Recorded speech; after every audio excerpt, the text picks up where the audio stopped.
Hello there and welcome back to the Savage Situation podcast. It's me, Adam Savage, your host, and I'm delighted to say that I'm joined again by Iain Chambers. Hello, mate. Do you know what? I was thinking about this the other day, like the Savage Situation. It's such a great name. And I was thinking, how do I crowbar my name into this? And I've been trying to come up with a clever way of it. The Savage Chambers Situation doesn't work. The Chambers Situation sounds horrendous. So I've decided, and I hope you're cool with this, that we stick with the Savage Situation. That's fine. I'm cool with that. Although I tell you what, there'll be some kind of Dark Souls game in the future with the Chambers of Savage. Could be like some kind of like messed up gauntlet with all kinds of like kind of weird stuff going on. Yeah, I got Demon Souls for Christmas last year, and it was haunting. And I played it for a while. I was streaming it for a while. And I honestly believe that is the hardest game ever created. And it got to a point where I was waking up in the middle of the night at 4 a.m. sweating, thinking there was a demon in my room. And I thought, I need to stop playing this game and just go back to playing Super Mario, you know? Yeah, when you start hallucinating, that's when it's time to give it a rest. Just take a moment out, get some fresh air. Mate, guys, welcome back into the podcast. Honestly, it's the hottest day I think ever in the UK right now today as of recording this. Although it could just be the fact that Ian's back on the podcast. One of the two is still, it's hot. Okay, ow! But it's great to have you guys back here. Obviously, we're so delighted to be bringing this to you every week. We've got tons of gaming stuff to get through, mate. I mean, I want to talk about like a lot of different things. But first and foremost, you've been a busy boy. You're finally back in the UK. Yes! Do you know what? It's so nice to be just, oh, there she is, my beautiful PC. I have my mouse in front of me, my keyboard, my mic. It is really nice to be back in my studio. When we did our last episode, I was in a hotel room in Portugal, and then from Portugal I flew to Madrid to do an epic Valorant tournament put on by Red Bull. It was called the Red Bull Campus Clutch. So I was over there. It was honestly, for so many reasons, magical. And reason at the top of the list has to be it was the first LAN event that I've been to.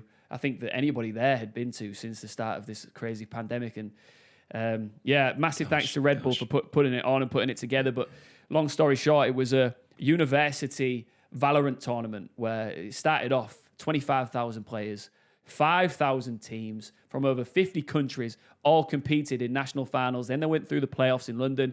And then these students all get flown out from the likes of, the US, South Korea, Turkey, you name it, Canada. They all fly out, thanks to Red Bull, and they land in Madrid and compete at a LAN. For many of them, it was their first ever. For some of them, it was their first LAN since the pandemic. But it was awesome. And hearing a crowd react, you know this, Adam. You've been to tons of LAN events in your illustrious career. But to hear that crowd reaction to a kill or an amazing player, and everyone, oh my God, let's go! And all that sort of stuff was just wild. And you listening and watching, I'm sure that you'll have been to LANs in your time. If not, and you'd love to, I hope that you get to go to one when the world opens up more. But yeah, it was awesome, and I love Valorant. What a great game! Yeah, what a game! I mean, I love the fact that you were at a LAN, man. I've been desperate to get back out there and see people again for so long now. I think you're right. I think that one of the very first gaming events I ever went to a few years ago now was COD XP and in LA, and it was I think Optic were competing in like the final, and I'd never really been to like a live kind of esports kind of like event of any sorts really with like an audience, and I remember going in there and thinking, okay, this is gonna be interesting, and seeing like you're right, like at the time the green wall being like, let's go, going crazy. Yeah. And you had a time I was like, this is mad. It must be an American thing. These crazy Americans, it's these guys. But in actual fact, no, it's not. It's everywhere. It's all over the world. And ever since, as you said, being in a situation where you've got like so many people who've come together, and you mentioned like all these different countries around the world who've come to celebrate, Valorant, which I think as well, I love the campus clutch format with like, university students and college students kind of competing. But you're right, Valorant, dude, that's probably of all the games during lockdown, like Valorant's been one of those ones. I think that probably saw because it came out during the lockdown, had its kind of beta, came out, and it just took the world by storm. And, you always knew it was going to, being developed by Riot. It had like a, kind of like this fantastical kind of like CS vibe, running through the gameplay, the meta and things as well. I mean, it's just been an absolute revelation, mate. It has, and I keep going on about it was the first LAN event for a lot of people, but it was obviously because you said it was born at a time where no one could host a LAN event. So to see Valorant's first ever LAN and be part of it, as small as it was. You know, I was the host throughout several parts of the weekend, but it was just, it's historic, and I can only see that game getting bigger and bigger and bigger. So yes, I just want to say one more time, thanks to Red Bull for having me. I think we want to know as well, how much Red Bull did you consume in the days you were there? Because I'm assuming there was a bit of it about. So you couldn't go to the toilet without there being a Red Bull somewhere. It was like a Red Bull shaped lavatory, loo roll, the whole thing. But they do it big. Like the thing is, they do it big, and then they're aware of, like, you know, brand awareness is massively important when you go to an event like that, of course. And you rock up and there's this big, like, it looks like an armored truck, like a Red Bull armored truck with a DJ on top, like playing music, and then fridges everywhere with Red Bull wherever you went. And to answer your question, I consumed a lot of Red Bull. I should probably have like a week off and then get back on it again. Yeah, just a week. Let's not go too crazy. Don't go too kind of like teetotal. Let's just go back soon. Yeah. But they've got the different variations now. I mean, that's the thing with energy drinks. I'm a massive coffee guy. I know there's probably a lot of people listening as well who are big coffee drinkers, like energy drink. But wherever floats your boat, man. Whatever floats your boat. I just want to go back. I just want to go back briefly. Yeah, whatever. For me, it's a Yorkshire tea. But I just want to take a step back really briefly. Classic. Sav, and talk about lands again, because, you know, until you've experienced it, you never really quite understand it, do you? And it's just like anything. It's like a football match. It's like an NBA final or whatever it is. And like when I was telling some of my friends, once again, touching on the fact that not everybody I know understands the gaming world and esports, and I'm telling them about the massive pops and reactions to certain moments, and like, what do you mean? I'm like, well, listen, if you're a fan of football and you're watching players do what you love, and they're doing it at the highest level, it's just the same as you playing Sunday League and then you go watch the best, the greatest of all time, whatever you want to call it, doing it at the top level. So when you see them do the things that you can't do, of course you're going to be like, oh my word, and especially if you're supporting that team.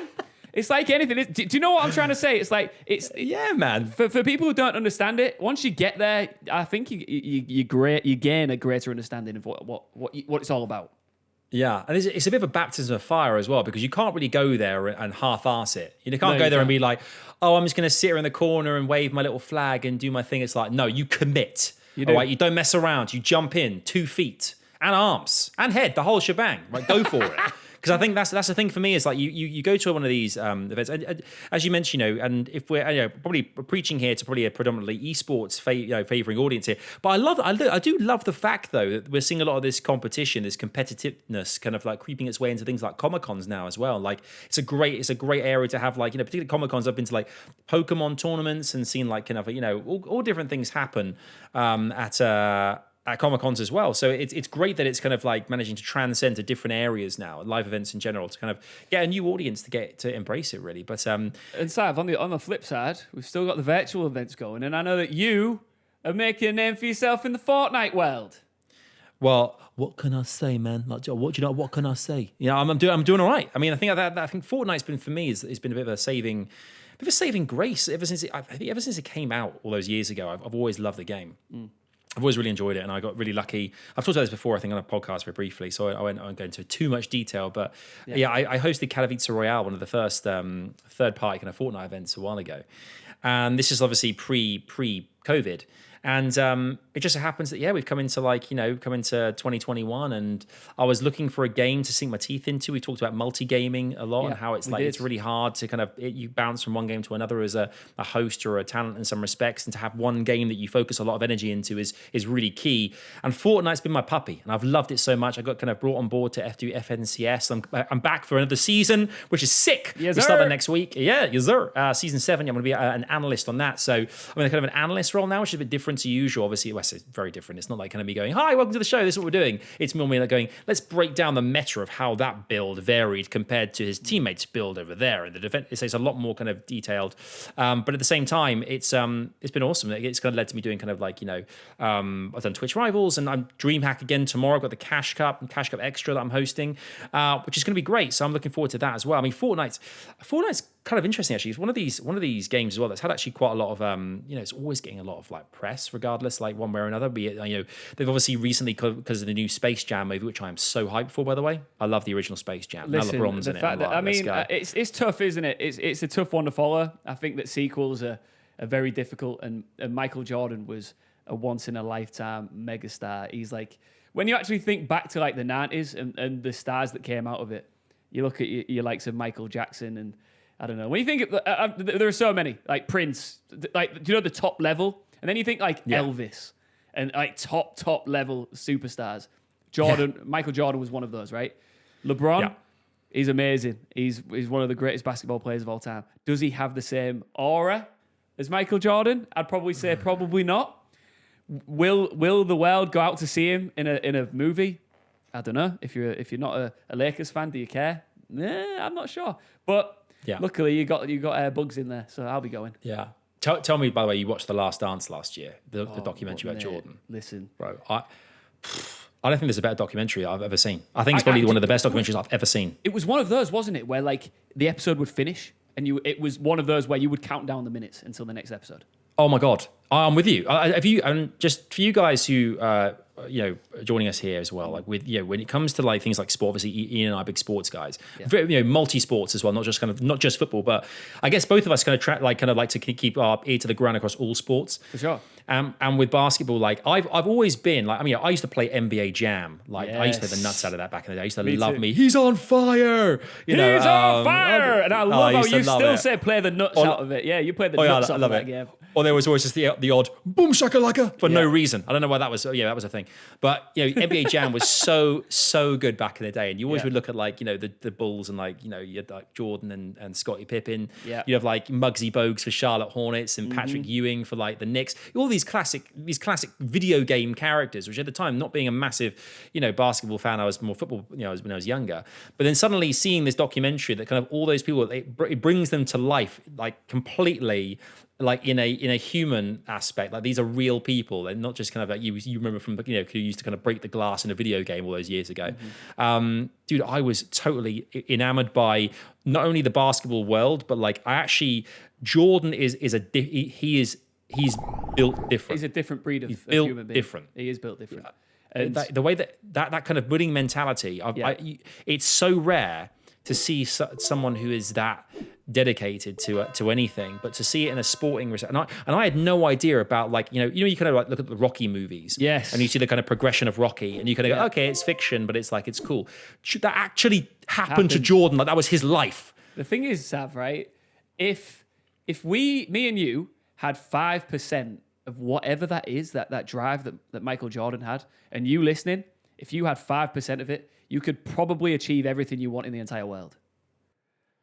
He had 100% of it. Like, it was just crazy. And when he was supposed to be down and out, he was never down and out, and he just kept coming back and just winning. Anyway, we could talk about Michael Jordan forever. We could. I just want to touch on one last thing. Have you seen these one-up arcade machines that you can get? These new ones that have been re-released. So like, I bought. No. Oh really? No. So like, do you know the arcade machines that you get in an arcade? Joysticks and all that sort of stuff. Yes, I've seen arcade machines. You've seen in them an before? arcade. Yes, You've I have. Seen yes, those? yeah. Wow. So like, you can buy them at a decent price, and you can have them in your home. But put on by this brand called One Up Arcades or something like that. And I got a Mortal Kombat 1. It has Mortal Kombat 1 and 2 on it, and it's in my living room right now. It's one of the joys of being single. What? I don't have to compromise any of my space. My brother got the NBA Jam one, and I'm so jealous because not only has he got an NBA Jam arcade machine in his living room, it's got online capabilities. What, mate? So you can play with other people on their arcade machines in their homes playing NBA Jam. That is niche though. There can't be loads of people like queuing up in the lobby. Please let me get a game. He just has it on for like a couple of hours until someone joins. every 6 day it pings and he's like, no way. And it's like, oh, they've dropped off. Going back to the original point about Jordan and about like LeBron and Space Jam. Obviously, LeBron is like the new character in Fortnite. This kind of like at the moment because of kind of the collaboration that Fortnite have done. But another thing that's happened like this year, as of recording this yesterday.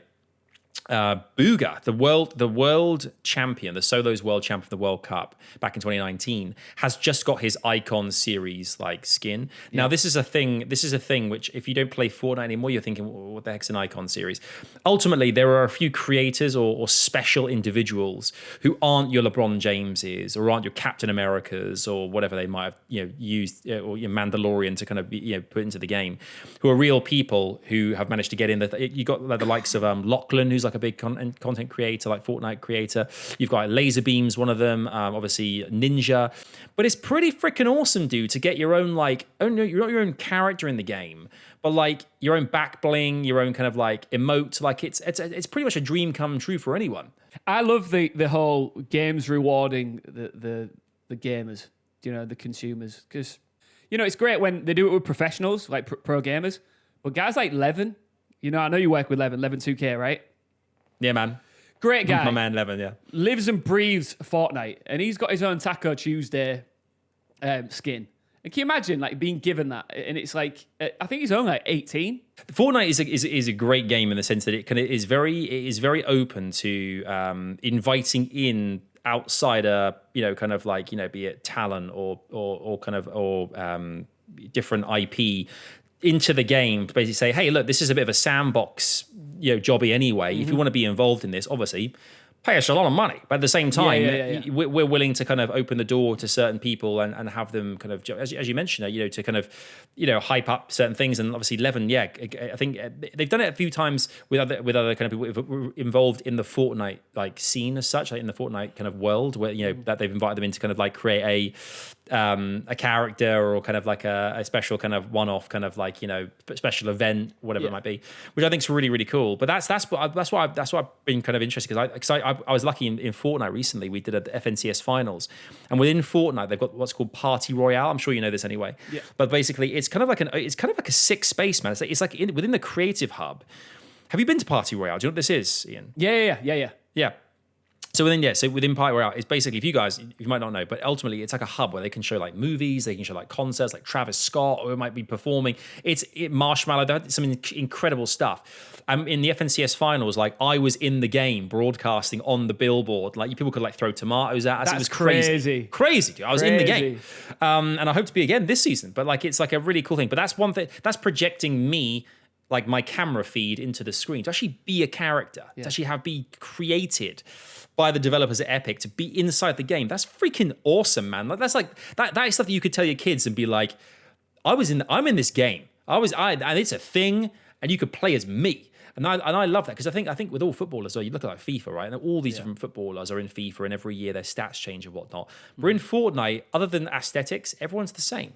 So it doesn't matter kind of what year or what version you get. You get the skin, you get the skin.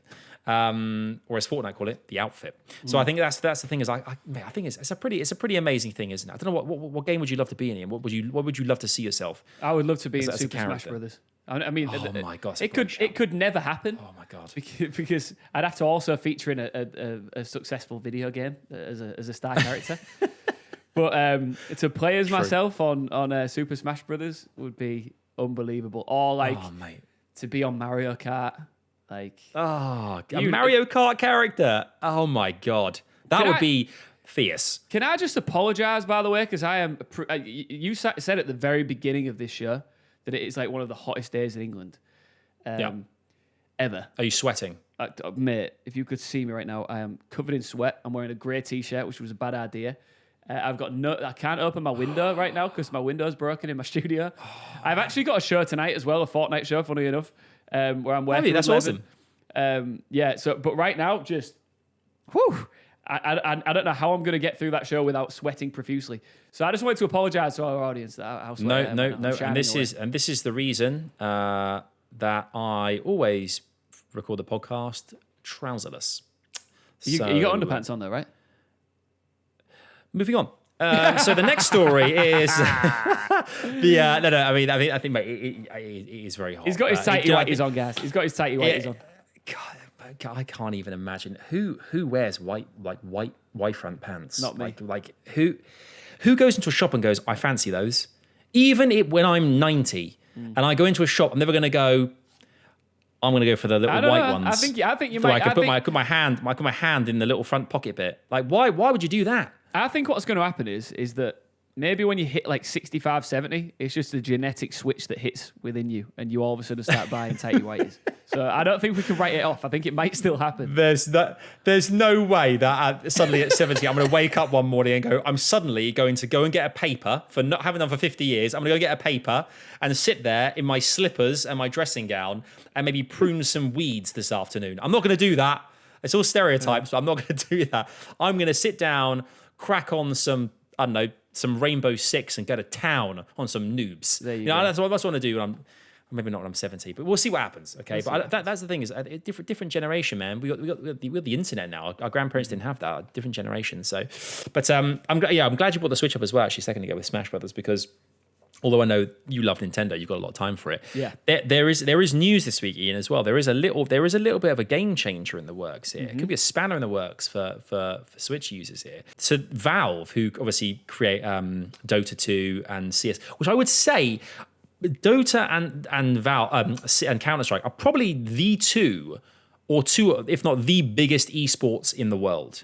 I would say. If we had to kind of go in terms of just like player base, undeniable. yeah, in player base, legacy, history, I'd say obviously League's up there as well. I would say that who else would be up in that kind of top 5 bracket of like top 5? Yeah, you're saying like top because we spoke about Valorant area. That's on the way up. Yeah. But then you've got your Rainbow Six has got to be somewhere near the top. But then like Rocket League's on its way up as well. There's quite a few, but I know you're talking about like the killer top ones, right? Do you know what's massive, dude? Is chess. Online chess has gone crazy. It is. Oh my God. I wouldn't know where to start with chess. Christ. Yeah, I wouldn't know where to start. I mean, I can play. Some people are like, I can't play chess. I'm like, really? But I think it's just the thing that I just learned growing up. It was just the thing that it's like learning to drive. Once you've done it once, you know how to do it. I've got a chessboard in my living room. I just have it there as an ornament. But are you telling me that there's some competition for the Nintendo Switch? Do I want to hear this?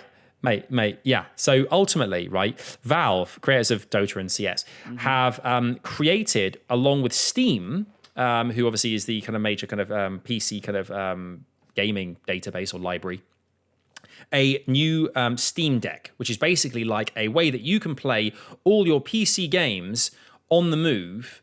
Like it looks like a Game Gear. You can find it kind of loads of stories of it online. It looks like a Game Gear, like that's old school. It looks like a Switch. It looks like a Switch kind of, but it's like it has that same kind of mobile. Tell me what it's called one more time. It's cool. I from the last time I checked, it's called the Steam Deck. Steam Deck. Okay. No, he's right. I'm not worried about this. I'm not worried about this. Google. It's a bit clunky looking. I'm not gonna lie. I'm gonna tell you why I'm not worried about it. No, you give us some of the details on the spec and stuff first, right?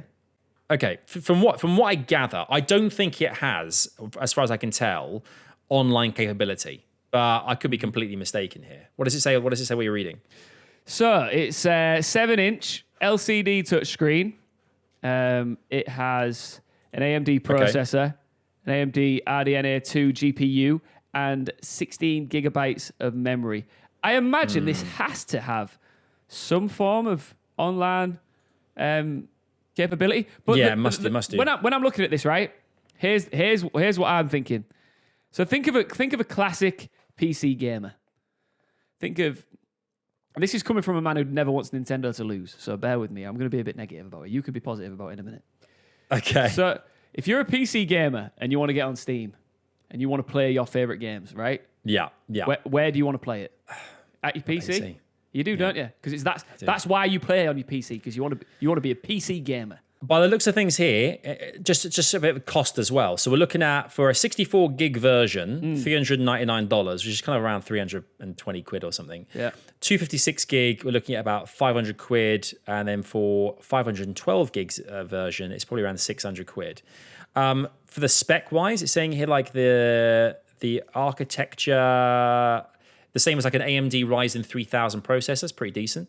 4 Zen 2 cores, 8 threads. I mean, the thing's going to pack a punch. You know, they wouldn't leave it kind of hanging. They wouldn't say, oh yeah, we're making this thing. Oh, by the way, it's pretty crap. They're going to make it good. I think for me, it's just a case of like, you know, how I think the greatest point is the one you brought up. You know, if you use Steam, because there are some people out there, and I'm not one of them. I've always been a bit of a console gamer. Yeah, I'm not me going to too. lie, Don't tell okay? anybody. Always been, shh. You guys listening, shut up, okay? Don't tell anybody that. We're never going to work again.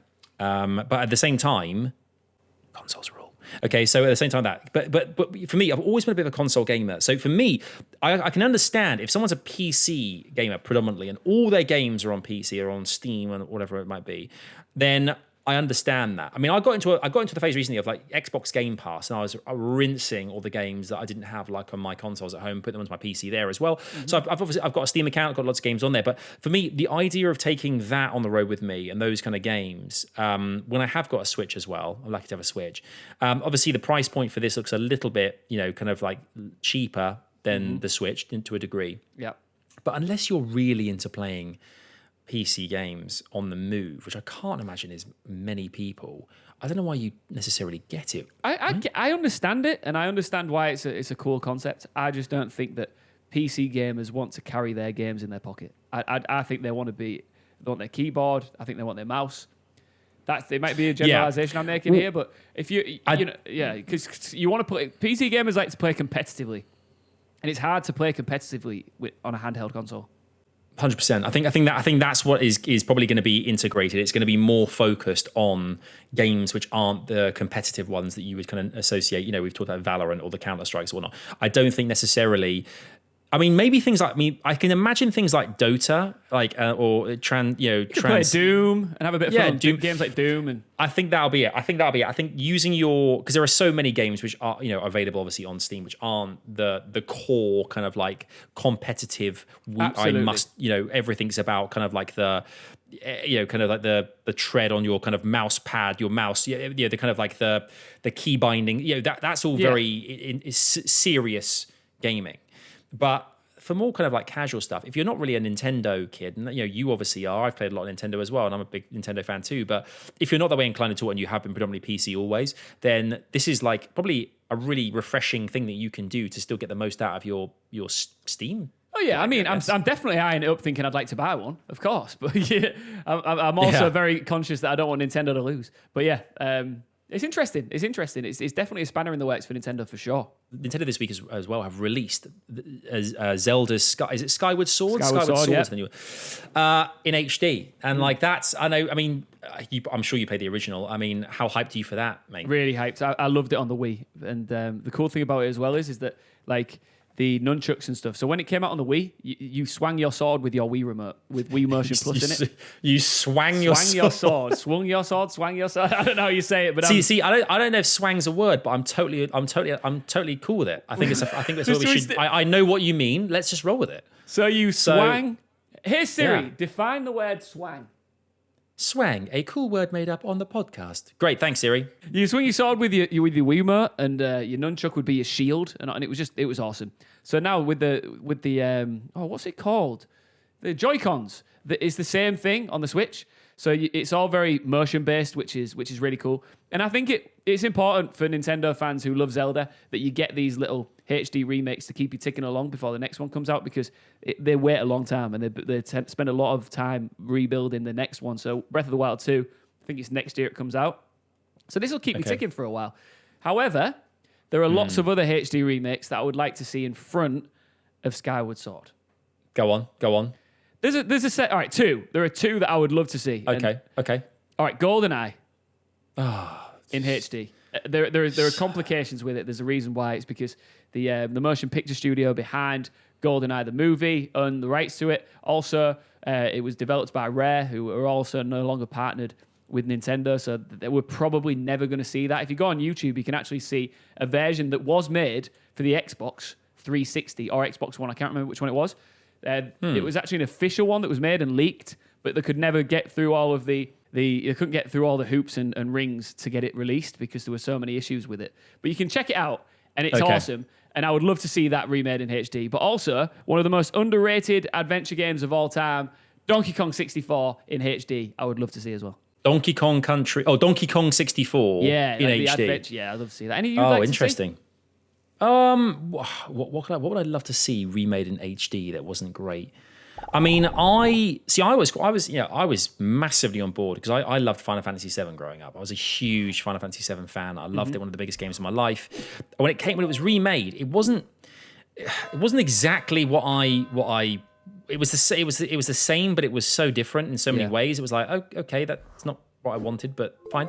Do you know what I would love to play again? Go on. Do you remember OG Grand Theft Auto top down? Do you remember that? Oh, that Dude. Didn't With like that the come Austin out again? Powers Shagua. What? Yeah. I remember. But didn't that Yeah. get released on like one of them got released for like the Nintendo 3DS or something, or the Nintendo DS. But Really? Yeah, one of the top-down Grand Theft Autos came out again for the DS. I remember playing it. Oh mate, that would be sick. I mean, it wouldn't take much as well because that game was proper pixelated. It wouldn't take much to really kind of go the distance with that one. I think you're probably looking at the era that you want kind of remade is like the kind of like the PS2 era because I think you had something there or there. I remember there was do you remember the game Bully?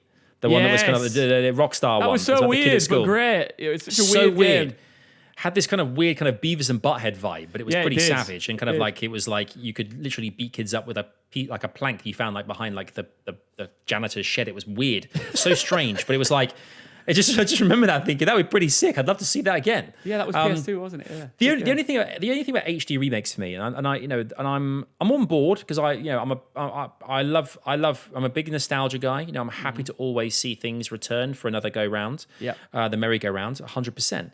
But there are times as well where I think there are moments when you re-release a game like Skyward Sword, and I imagine it's going to have a pretty hefty price tag on it because it's Nintendo. You're right. I know where you're going with this. I'm kind of vibing a little bit towards if you're going to bring back a game that we've already played, it's in some degree, and you basically said here's the same game, but we've tweaked a few things graphically, we've made it a lot better looking, but we've tweaked it a bit. You kind of almost want to say, well then. It should be half the price tag. Yes, I know that you. I don't think you can justify. I know that the studios have worked really hard. They've ground out kind of remapping the whole game to a degree. But I mean, I don't want to. I kind of know what's coming my way. It shouldn't cost the same as a brand new built from the ground up release. You're 100%. I think that a game like Skyward Sword HD should be £25. I think that's a decent. I think that's a decent price point. Decent. Because I'm more than happy. Like you said, when game developers obviously work incredibly hard on any game that ever comes out for a console in 2021. And the same applied in the past. But I'm happy to pay that £50 because, it is what it is. It's expensive for a video game, £50. I get that. Sometimes more, 55. For some PS5 games, you're looking at £60, sometimes above. I think I paid like 60 something pounds for Call of Duty on the PS5, which made me a bit sick, but it's just the way it is. I look at like what happened last year with Cyberpunk as well, and I think about like the amount of money that I we're very lucky. Like you guys know that I work in the gaming industry, as does Iain. Very lucky sometimes to get publishers who are God bless them, sometimes give us codes to things or review codes that we can play games, get early access for research. Yourself, bro. Speak for yourself. Well, I get all the games. I am like I am the Macaulay Culkin page master of games. I have them all. That's a freaking old school reference, but you're on board with me. And I know. Thank you. I'm here for it. I'm here for it. Thank you, man. I got you, brother. Like here's an old school reference that no one will get. People listening right now, you will never know how much Spice Girls 2 Become One really hits unless you were there when it came out that Christmas. Hey, look, if you will never know. If you weren't filling in the Spice Girls sticker book, you'll never understand what it means. All right, I don't have a sticker book, man. That's weird. The sticker book. Yeah, I had the sticker book. Yeah. Did it have shinies? Yeah, like shiny stickers. Yeah, there's like Dude, shiny Mel B. Can I see it? Like, can you back around? Just hang out and watch. It's weird. Shall I post it to you? Or? yeah. 2021. Post it. Make sure you disinfect it first and post it. Not for the reasons that everyone's brains go into. For many reasons. For many reasons. But mate. But you know what? I think that's for me is it's what it's all about, really. I think you think about the way in which I think my original point was the way things hit, and Cyberpunk last year was a classic example of a game that came out and it was so hyped up for so long. And I've done videos on this and I've talked about it a lot, but just very briefly to run it down.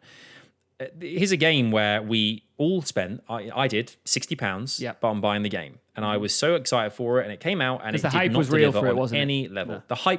The hype was so real for it that, this same thing, as I think what is the fundamental problem with Hollywood right now. Yep. I think Hollywood, it overhypes things so much to the point that you're like, oh my God, this is going to be the sickest thing I've ever seen in my life. Yeah. And you watch it and go, yeah, it was good. It was That's good. a good trailer for you, isn't it? I mean, Die Hard. I mean, the last ever Die Hard, Die Hard 5, I think it was. Live Free or Die Hard. I remember because Die Hard 4 came out. Bruce Willis came back with a bald head, and I loved it. It is my second favorite Die Hard. It goes Die Hard 1, then Die Hard 4. Controversial. What? Big leap. That's controversial, mate. Wow. And then Die Hard 5 comes out, and I remember seeing the trailer for it, and I'm like, this is going to be epic. And I went to the cinema, didn't read any reviews, so I didn't want to spoil it. Sat down. 10 minutes in, I looked at my brother, and I went, is it just me, or is this awful? Please tell me this. I said, please tell me this Die Hard film. And he looked at me and he went, I didn't want to say anything, but yeah, it's awful. Halfway through a Die Hard film, my favorite franchise of all time, I wanted to walk out of the cinema. But that is what a good trailer will do, and that applies to video games as well. So it is hard. It is hard. It's a gamble every single time you whack money down on release. Oh, so you should always, as a gamer, I always think you should wait for at least that first maybe IGN review to pop off. Because throughout my time being a gaming fan, I always just religiously I go to IGN for my reviews. Okay. 7, That's allowed. 7, That's fine. 8, 9, 9.5, 10. You know what I mean? Okay. So would you say that you would buy a game based on reviews as opposed to just the way that it looked to you and you thought, well, that's my kind of meaty? Yeah, I mean, I think we're lucky with a lot of games that you get that immediate review maybe like two days before release. Like with a franchise like Call of Duty, Zelda, Halo, Gears of War, like they're not going to flop. Like they're not going to under-deliver because they've got a consistent back catalogue of amazing work. So like with those games, I'll pre-order them. Like the game, franchise games, I'll pre-order them. But a new game stepping into the market that looks great, it's got a lot of hype, I'll wait for that first review before I buy it. Mate, see, I'm the opposite. I think I get swept up all the time in the hype for something. Like I've really enjoyed a lot of games that aren't my usual fare recently. I loved the kind of like I was always a big fan of the games that were around the Man of Medan. There was Until Dawn came out. Yes. It's kind of like the horror one where you choose your own adventure. It's like a horror game. Those games are fab. I really enjoy those kind of like you choose your own pathway and kind of like that to me is a really interesting concept because it's less about the action. It's more about the kind of like where you want the story to go the risks you're willing to take. And it's less about how quickly can I tap these buttons and jump over this chasm as opposed to do I want to kind of die by chainsaw or die by falling off a rooftop into a fire? I'm happy with that. Yeah. But yeah, I mean the thing with like the movie thing as well. Like, and I'm bringing this up as well because my Die Hard 5 that you had was Indiana Jones 4 for me with Kingdom of the Crystal Skull or Crystal Shit. Should I put into? It was just absolute It was just terrible. Yeah. And people I'm a loser. I'm part of a lot of Facebook groups as well. I'm a Facebook guy. Like I don't use Facebook for anything other than weird fan groups, and one of them is like an Indiana Jones fan group or two. I'm part of a really weird fan group on Facebook. I thought we were cool. Like, we're not cool. I am not cool. I am a member of a fan group where I watch Indiana Jones people cosplay Indiana Jones and his dad, Sean Connery, in the movie. I watch them like have family photo. Like it's weird. I don't know why I'm part. I just haven't clicked like leave group immediately. I just keep going down the rabbit hole going, just one more picture. I don't know why. Like it's I respect it. Cringe. I've been serious. I respect it. I respect thanks, it. mate. Thanks, mate. Thanks. As he unfriends me on Facebook right now. But at the same time, like for me, like big Indiana Jones fan, and obviously the last movie was crap. And this week, at the moment, they're currently they're filming the latest Indiana Jones movie. There's loads of pictures coming out of like Glasgow, where basically we all know now the movie is going to be about the moon landings, But the three astronauts, Michael Collins, Buzz Aldrin, Neil Armstrong, and I think a lot of it is to do with the parade in which they are. This scene they're filming is the parade in which they're coming. They're kind of saying, I think, "Welcome back. We're back from from the moon, basically." So we know it's in that kind of time period, which is great, which is fine. But we know that Harrison Ford hurt himself really badly. He's kind of done a shoulder in, so he can't film anything right now. So he was like living the life of Riley at Silverstone at the weekend, watching Hamilton win. I saw that. Yeah. And it's like, and I'm still like, I'm watching this, and I'm thinking, because of social media now as well, because of these different things, I kind of almost know what I'm getting myself what's kind of in store, because I can just watch all these pictures taken on set, and you piece the stories together. And you're like, can I be bothered to watch Indiana Jones and a moon film? Like, of course you can. If If you're willing to watch people cosplay of Indiana Jones, you can go watch him in a moon film. Come on, man. yeah, man. I mean, just like Look in the mirror and ask yourself play, what you just said. Of course you're going to go see that film. I'm really hot. Yeah. Like I keep saying. So what I'm going to do is I'm going to go into my living room. I'm going to open... what I'd like to do is open my balcony window. So I need to tell you, just really briefly, why I can't do that. And it is because I said at the start of this podcast that I had been away in Madrid and prior to that in Portugal for 6 weeks. So I get home, everything is as you'd expect. House is nice and tidy, no one's broke in. Everything, my PS5's still there. I'm happy. I walk in.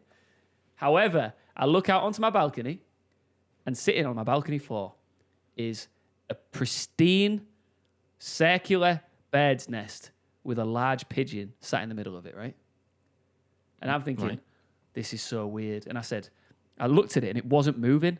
So I text my mum and I was like, Mum, you've just scared the absolute bejesus out of me by putting that plastic pigeon on my balcony, because I thought she'd put it there as a deterrent because I was getting a lot of bird poo on there. And I thought she'd put that there to stop birds pooing on my balcony, right? So she didn't reply. Right. And then she does eventually, and she says, "What do you mean, a fake pigeon? There's no." And I went back, and it was looking the opposite direction. I was like, "Oh my, what is going on?" Turns out, fast forward, long story short, I've got a family, two big pigeons, are nursing an egg in a nest right on my balcony, and I'm watching it unfold before my very eyes. Number one, I feel like I've got to leave them there, and number two, it is like better than TV. Like I just get to sit and watch it all happen. It's awesome. So you just came home and this bird had gone, "Oh, Ian's out. I'll sit here for a little bit, crouch down for a poo. That's it. Actually, why not have some babies on the balcony while I'm at it?" And you don't know how long I've wanted two a bird birds, on that one stone. Wow. So now are you gonna care for this pigeon? Are you gonna? I think I might adopt. It's like an adopted. As in shoo away, not like go at it with a shoe. No. I've decided if there was no egg there, I was gonna shift it, and I was gonna say, "Sorry guys, you gotta find somewhere else to chill." But now there's an egg. I feel like it's my duty to make sure that is a well-raised baby pigeon. Oh, mate. Well, I think that's very sweet. I think everyone that is listening to this podcast right now actually has been writing and saying the one thing missing is more animal chat. So I'm glad that we've been able to kind of facilitate, and now we have ticked all boxes, and we're officially the greatest podcast there is of all time. But I don't know how mate. I think it's pretty wild that instinctively how that pigeon has gone. I can tell that this lad has gone. Yep. To the Euros, before Campus Clutch. Yeah. Let's just have some babies in his porch in the meantime. That is 100 IQ play right there. Well, do you know what's the best bit? So it's on my balcony, right? I've got to isolate for 5 days, and it's really hot, like we keep saying in England. And the only place I could have gone to get any sun was on my balcony. And these 2 pigeons have taken my spot. And you can't really shoo them away because pigeons are obviously endangered creatures. There's hardly any of them anywhere. There's none of them. You never see them particularly in London. That's never in London, especially not like Leicester Square or anything like that. You'll never see a pigeon. Yeah, no, they're definitely nowhere near Nelson's Column, Trafalgar Square. No. Nowhere near there because no one leaves bread on the floor. No one's ever been pooed on by a pigeon in London. No one's ever been pooed on by a pigeon in the UK. That is a urban myth. Okay. Yeah. Never happened. Mate, before we wrap, I thought I'd introduce something quite fun into the show. Oh yeah. I was thinking about ways that we can kind of get you guys at home more involved in the show as well, and we could kind of take a lead from you at sometimes and kind of do things too. I thought it'd be really cool because I was thinking the other day I was sat down watching this god awful film called Guns Akimbo. Have you heard of it? Where was it? Was it on Netflix? Okay. Yeah, mate. Yeah, no, it was on Amazon Prime. Okay. Right, so it's coming in the UK. Amazon Prime comes out this film called Guns Akimbo, and I won't lie, I've heard of it before. Daniel Radcliffe's in it. As he continues his journey to not be typecast as Harry Potter. And to be fair, I actually quite like Daniel Radcliffe and a lot of stuff that he's done. I think he's good. He's very diverse, very very very good actor, good guy. And he this movie, I was thinking like, how could I summarize this film? If I had to say, if it like an elevator pitch, if I was like, we were in an elevator, we're about to go somewhere, and I'm like, I saw this film called Guns Akimbo. What's it about? 30 seconds, bish bash bosh. This is the summary. And then you can make it your mind whether to see it or not. And I thought, 30 seconds, could I genuinely summarize the film in 30 seconds? I I thought it'd be really kind of cool if we introduced, right, into the show, we pick a game each week for each other that we have to then summarize the entire plot in 30 seconds. And we time I love it. It's freaking genius. Are we doing this today? today? And we could do this today. I could give you one just to kick things off if you want. Okay. Oh, okay. I know where. And obviously, you guys listening in as well. Like, we would love your input. So make sure to get us on social. As we always say, that all the details are in the bio. There, obviously, we're doing all this on YouTube now as well. So all the videos on YouTube. And as well as like you can find us, Adam Savage and Iain Chambers across the board on different social platforms. But get your suggestions in. Do you want to give it a go? Because we haven't planned this. Yeah, Just I'm give it a go, nervous. everyone. I always like to prep everything I do, but guys, let's just do it. Let's do it. Okay. Well, let's go with something basic. The plot of Super Mario Brothers 1, the first game. Okay. You got 30 seconds. Wait a second. Ooh. Let me. I'm gonna time this. I think I don't know the plot to this, but I'm just gonna go with the general plot. Okay. But that's the genius part of this. Okay, like, if you don't know the plot from what you've seen pictures wise, I want you just to give it a go.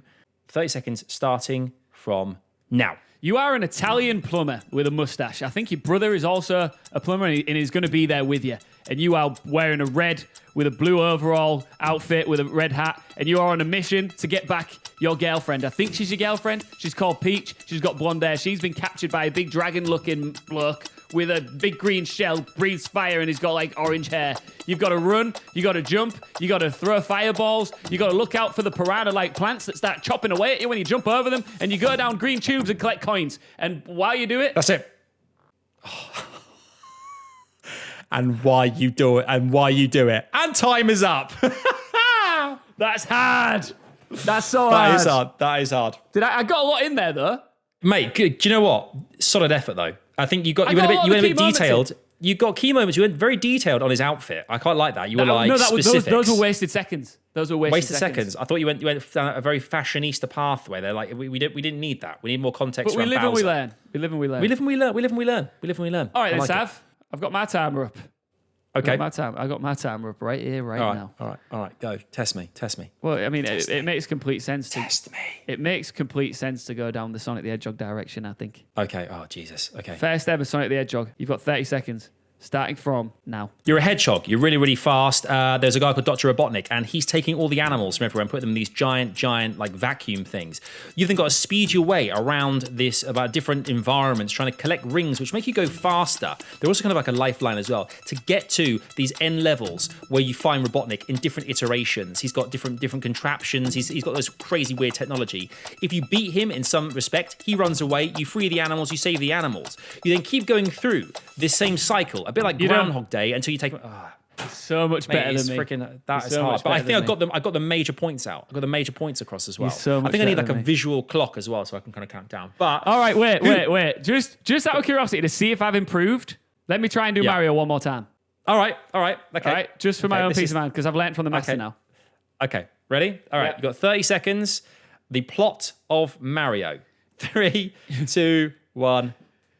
Go. You are an Italian plumber with a mustache, and you are on a mission to retrieve your girlfriend who has been captured by an evil dragon with a big shell on his back who breathes fire. To do that, you've got to progress your way through several different levels, jumping over all sorts of obstacles, swimming through waters to get to him and defeat him, and eventually, at the very end, take back the girl that is rightfully yours. Mate, 22 seconds.